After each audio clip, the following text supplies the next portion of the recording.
Mheshimiwa Aida Joseph Kenani, mbunge wa jimbo la Nkasi Kaskazini.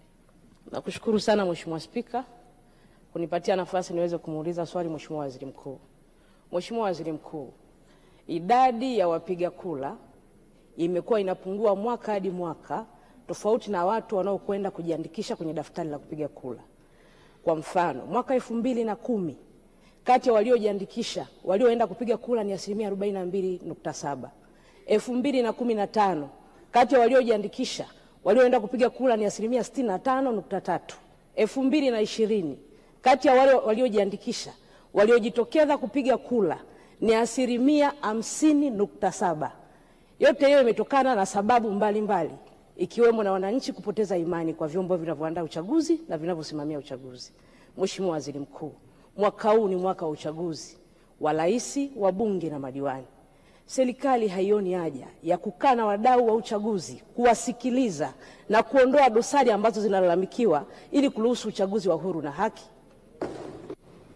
Mheshimiwa Waziri Mkuu, majibu.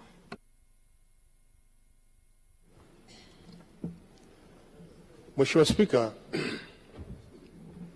kwanza tumshukuru Mwenyezi Mungu ambaye ameendelea kutupa afya ya kutekeleza majukumu yetu kama ambavyo tunaendelea, na tunaamini Mwenyezi Mungu atatupa neema zote ili tutekeleze majukumu yetu zaidi.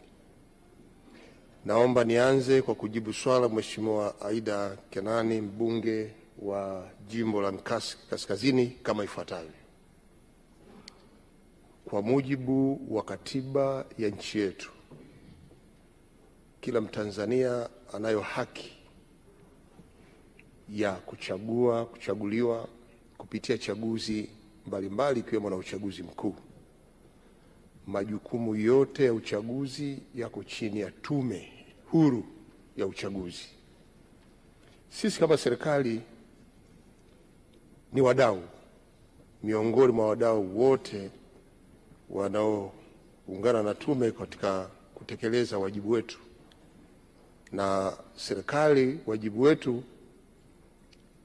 ni kutekeleza yale maelekezo ya tume kulingana na ratiba yao, na wanayo ratiba ambayo inaonyesha matukio mbalimbali kufikia siku ya upigaji kura. Moja, kufanya kazi ya maboresho ya kujiandikisha kwenye daftari wapiga kura, ambako kila Mtanzania mwenye sifa ya kupiga kura anayo haki ya kwenda kujiandikisha, lakini pia anayo haki ya kuhakikisha kwamba yuko kwenye daftari tayari kwa kupiga kura. Sisi serikali kama wadau tunalo jukumu kama wadau wengine kushiriki pamoja na tume katika kutoa elimu kwa Watanzania ya umuhimu wa uchaguzi na umuhimu wa kujitokeza kwenda kupiga kura. Lakini sisi kama wadau pia tunalo jukumu la kuhakikisha kwamba nyakati zote za ratiba hiyo, kuhakikisha kwamba Watanzania wanakuwa salama au wanakwenda kujiandikisha. Tunao wajibu wa kuhakikisha usalama wake anapojiandikisha. Hata siku ya kupiga kura tunao wajibu wa kuhakikisha kwamba usalama wa mpiga kura unakuwepo. Lakini pia tunalo jukumu la kuhakikisha kuwa tunahamasisha Watanzania kujitokeza kwa wingi kutoka kujiandikisha, kuhakiki mpaka siku ya kupiga kura, ili kila mmoja atumie nafasi yake ya kidemokrasia ya kupiga kura, kwa maana ya kuchagua kiongozi ambaye anaamini atamletea maendeleo kwenye maeneo yake. Kwa hiyo jukumu hilo kwetu kama serikali, ambalo linafanana na majukumu ya wadau wengine kama vyama vya siasa, taasisi ambazo zinajikita katika kuhamasisha, tutaendelea na kazi hiyo ili hayo mapungufu ambayo Mheshimiwa mbunge ameeleza yaweze kutoweka na kupungua kwa kiasi kikubwa. Kwa hiyo niwataka niwahakikishie na nitumie nafasi hii kuhamasisha Watanzania kwamba mwaka huu 2025 ni mwaka wa uchaguzi mkuu, ambako wale wote wenye sifa kupiga kura, ni wakati wetu kwenda kuchagua rais, wabunge na madiwani kwenye maeneo yetu.